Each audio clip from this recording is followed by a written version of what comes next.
Get them both fired. Yes, destroy.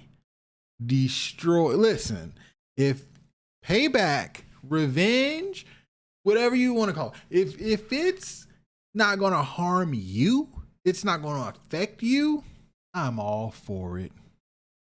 I'm all for it. Please hold this story until I send part 2, Riley's Infidelity and My Journey. Hey, true story. First off, I just want to say thank you. I don't know how I stumbled across your channel, but I did at a time when I was completely broken. I was up one night around 2 a.m., couldn't sleep, had no appetite, and I was deep in the YouTube rabbit hole just trying to numb my brain with anything that wasn't real life. I ended up hearing a story that felt like it was talking directly to me. A man found out his wife was cheating with a coworker, and the way he told it, his pain, the confusion, the anger, I felt like I was looking in a mirror. That night I subscribed, and I've been listening ever since. This is the first time I've ever written something like this. Honestly, I'm the kind of man who never thought this would be my life. But here I am, telling you about how my now ex-wife Riley tore my heart out, tried to humiliate me, and somehow ended up humiliating herself. I'm not looking for pity. I've got none left for her, and I don't even want it for myself. I just want to get this story off my chest. And if someone out there hears it and it helps them recognize the signs or helps them feel less alone, then that's enough for me. Let me go ahead and take it from the top. The gut feeling that wouldn't leave. Riley and I were married for 6 years. We met at a friend's birthday dinner. She had this bubbly, infectious energy and a sarcastic humor I liked. At the time, she worked in marketing, and I worked in logistics. We had a lot in common, or at least it felt that way. Our dating life had its ups and downs like any relationship, but we pushed through and got married 2 years later. We were never rich, but we were stable, comfortable. We even bought a little fixer-upper house right outside of Charlotte, and we were slowly turning it into our dream home. But man, when I tell you something shifted in Riley about 1.5 years before everything exploded, I mean it. She started working later, coming home smelling different, being way too defensive when I asked simple questions. Started hiding her phone like it was her social security number. Now I'm not dumb, but I'm also not paranoid. I gave her the benefit of the doubt for months. I chalked it up to work stress, maybe anxiety, and told myself not to jump to conclusions. But there was one day, I'll never forget, when I came home early. Her car was in the driveway, and I was surprised because she'd texted earlier saying she had meetings all day. I walked in, and she was on the phone. Didn't hear me come in. And the way she was giggling, that wasn't business. It was the kind of laugh you give when you're flirting. I didn't say anything that day, just quietly walked back out and pretended like I came home on time. That was the night I decided I needed to know the truth, the snooping and the evidence. Now I'm not proud of it, but I waited until she fell asleep and I went through her phone. She had it locked, but I'd seen her punch in the passcode too many times to not remember it. And once I got in, man, it was like a gut punch. Her coworker's name was Tyler. I remembered her mentioning him once or twice casually, but she always downplayed him like he was this harmless, nerdy guy. But those texts, they were far from harmless. There were flirty texts, pictures, late night messages that said things like, "I miss your hands on me," and "When are we sneaking away again?" They even talked about a trip they were taking for a conference, a lie she had told me just that week. She said it was in Atlanta and they'd only be there for 2 days.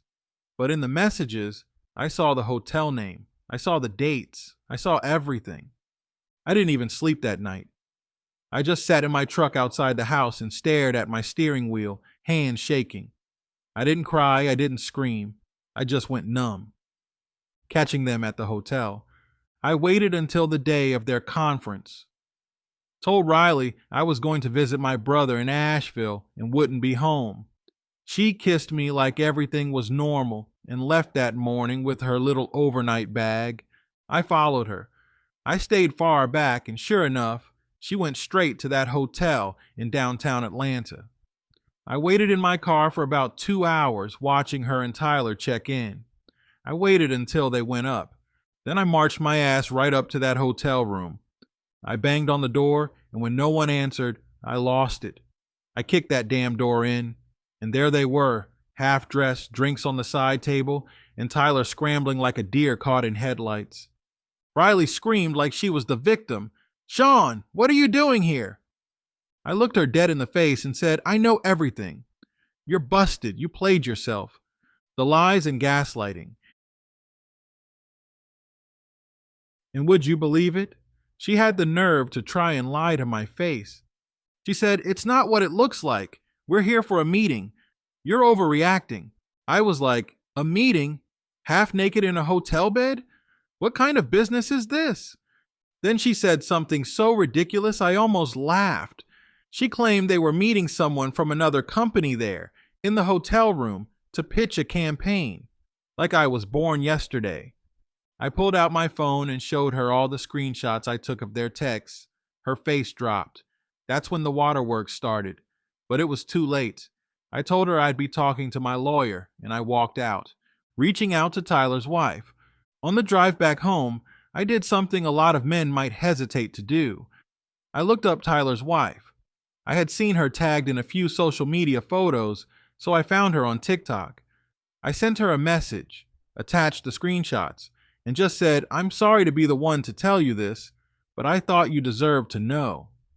She responded about an hour later. Her name was Amber, and she was completely devastated. Over the next few weeks, Amber and I started talking more, just check-ins at first. But as time went on, we became each other's emotional support. I want to be clear, we never crossed any lines, nothing romantic. But when you go through something like this, and you find someone else who understands every bit of the pain, it creates a kind of bond that's hard to explain. Lawyer up and getting revenge. I didn't waste time. I found a lawyer the next day, told him everything. I wanted the divorce, and I wanted Riley and Tyler to feel the consequences. My lawyer was solid. He said, "You have receipts, and that's powerful, but we've got to move smart." I told him I wanted to report them both to their company's HR, and we did. We sent anonymous emails with evidence. That part comes later. I'll save it for part 2. But let's just say karma came right on time. Riley gets served and tries to flex. When Riley got served with divorce papers, she played it cool at first. "Whatever," she said. "I've been over this marriage anyway. Tyler actually treats me like a woman." She even bragged that she cheated on me on our wedding day. Yes, you read that right. She smirked when she said it. I was drunk, and it was just a little something before the reception. It didn't mean anything. I looked at her and said, "That's not flexing. That's just being trash." She tried to laugh it off, but I could see it in her eyes. She knew she'd just told on herself in the worst possible way. Later on, after she realized I wasn't playing games, she tried to backtrack, claimed she was just drunk and joking. She said I was twisting her words, classic manipulation. The divorce process and the final beg. The divorce process was brutal, not because I was unsure, but because Riley dragged her feet and played victim. She showed up to court looking like a sad little puppy, crying to the judge about how she made a mistake. At one point, she actually got on her knees in court. I kid you not. Begged me to reconsider and stop letting outsiders influence me. The judge wasn't having it. He looked at her and said, "Ma'am, this is a court of law, not a soap opera. Get up and get your act together." I'll never forget that moment. It was pitiful, but also freeing. I realized I didn't owe her a thing, not an explanation, not forgiveness, not even anger. She made her bed. Final thoughts, for now. I'm going to send you part 2 in a few days. That's when I'll tell you what happened after HR got involved. Let's just say Riley and Tyler found out the hard way that actions have consequences. I'll also go into more detail about the friendship I've built with Amber. Like I said, it's not romantic, but she's become one of the most loyal people in my life. We've helped each other rebuild from nothing. Please hold off on posting this until I send the second part. I just wanted to get this first piece out and off my chest. Thank you again for the platform. You've helped more people than you know. Talk soon. Subject: Part 2: The fallout, the firings, and a new type of healing. Hey, True Story. Thanks again for holding off on posting my first email until I could send this one. I needed a few days to breathe and reflect before writing the rest of the story. To everyone who read the first part, if it does get posted, I want to say this up front. I'm not perfect. I've made mistakes in life like any man, but what I'm about to share is the result of something I didn't cause. I didn't lie, cheat, or manipulate. I loved someone who didn't love me back in the way I deserved. This is part 2 of my story, the aftermath. Where we left off, I had just filed for divorce from Riley after catching her red-handed in a hotel room with her coworker, Tyler. I told you I had screenshots. I confronted them in person, and I reached out to Tyler's wife, Amber, through TikTok. We had started supporting each other emotionally, and I was working with a solid lawyer to begin untangling the mess Riley created. But things weren't over, not even close. HR doesn't play games. So let's talk about consequences.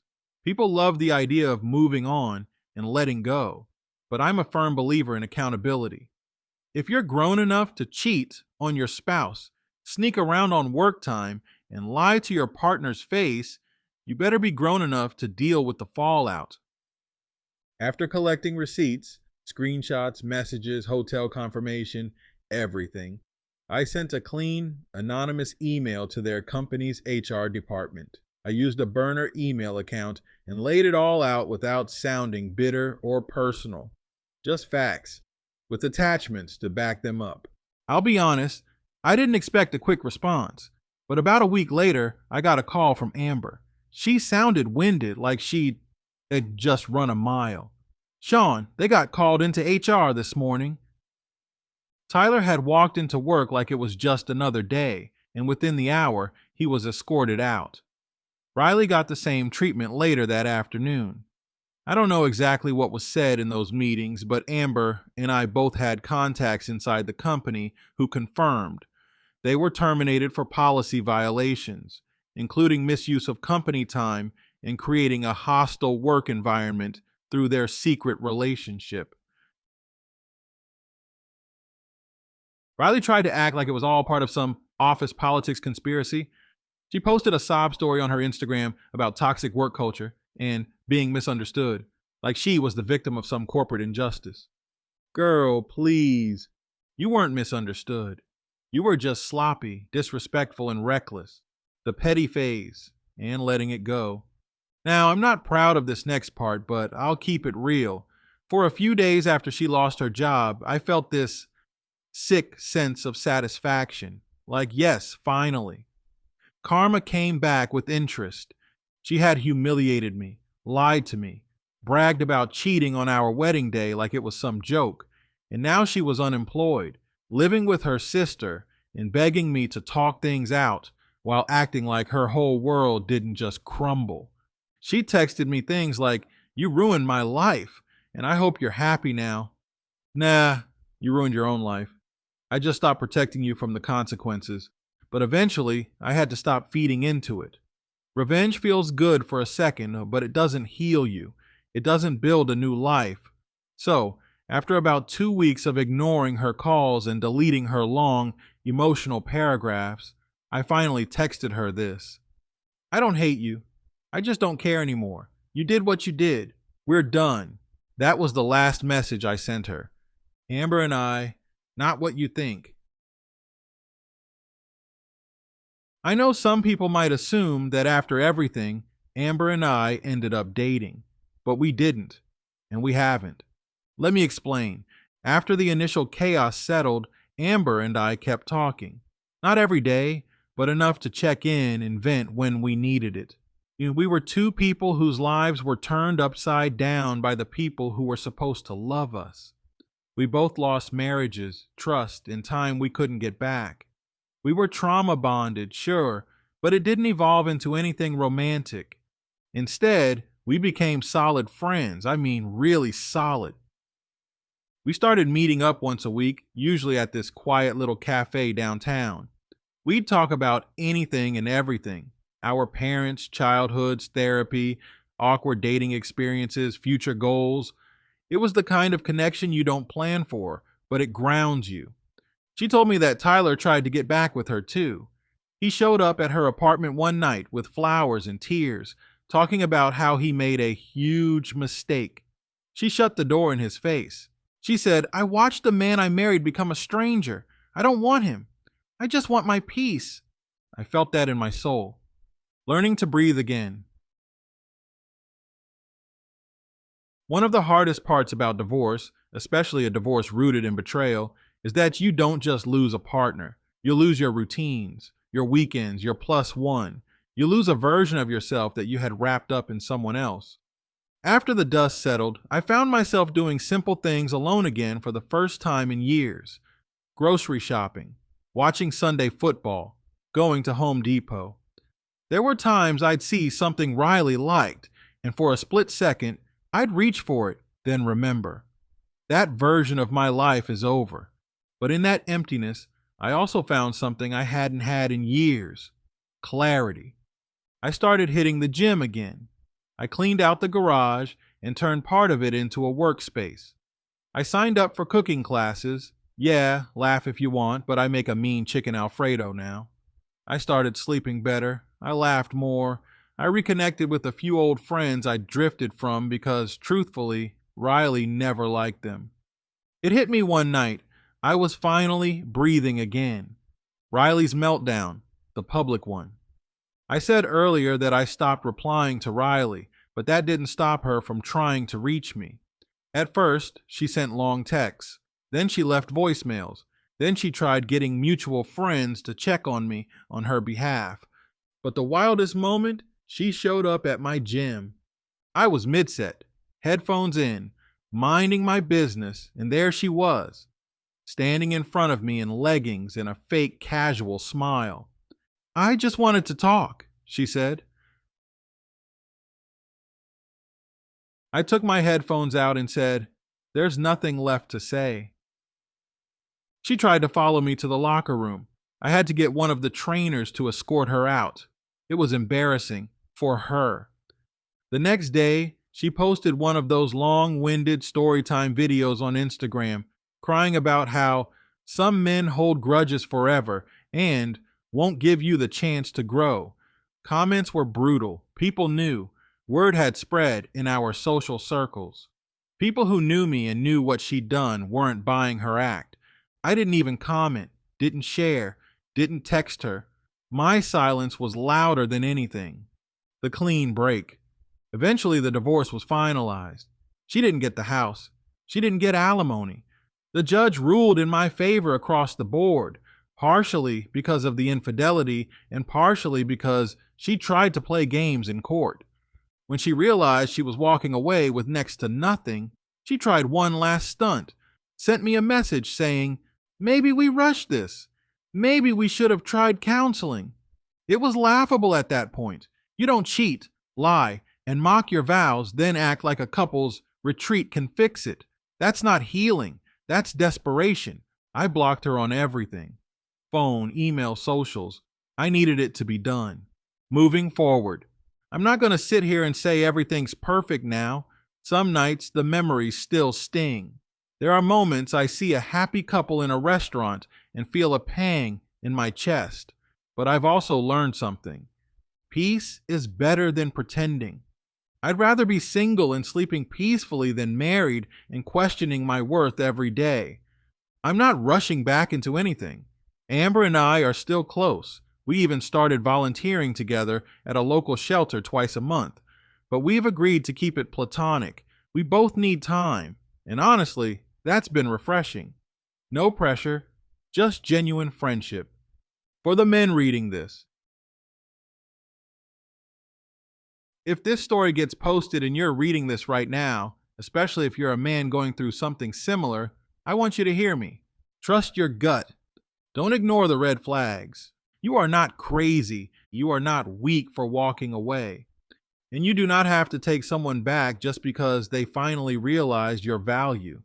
Sometimes the best revenge is moving on and making peace with yourself. I lost a wife, but I gained back my dignity, my sanity, and my future.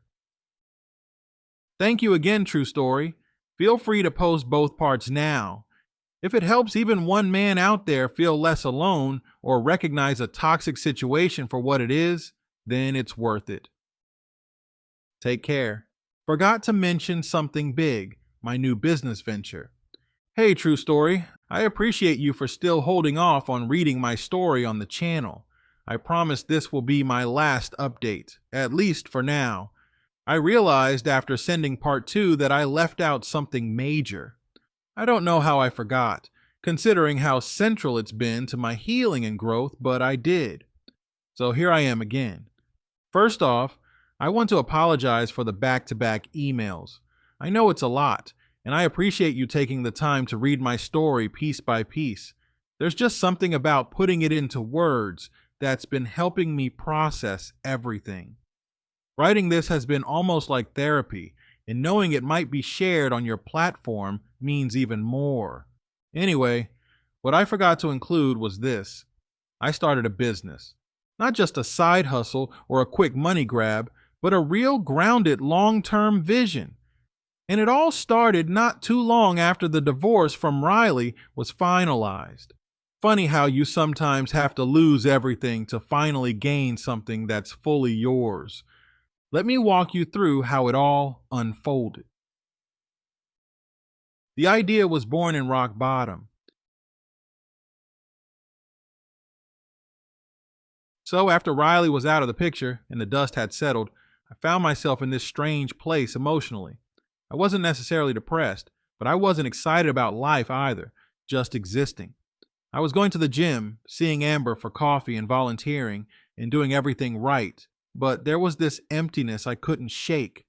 I needed something that felt like mine, something that gave me back control, not over Riley, not over the past, but over my future. One day I was grabbing lunch with an old high school buddy named Marcus. He's one of the few friends Riley didn't alienate over the years. We were catching up, and I told him how I'd been messing around in my garage, tinkering with old tools and restoring furniture just to kill time. He looked at me and said, "You ever thought about turning that into a business?" I laughed at first. "Man, who's gonna pay me for that?" He shrugged. "You'd be surprised. People pay stupid money for handcrafted restored wood, especially if you put a modern spin on it." That night, the idea stuck with me. Turning the garage into a vision.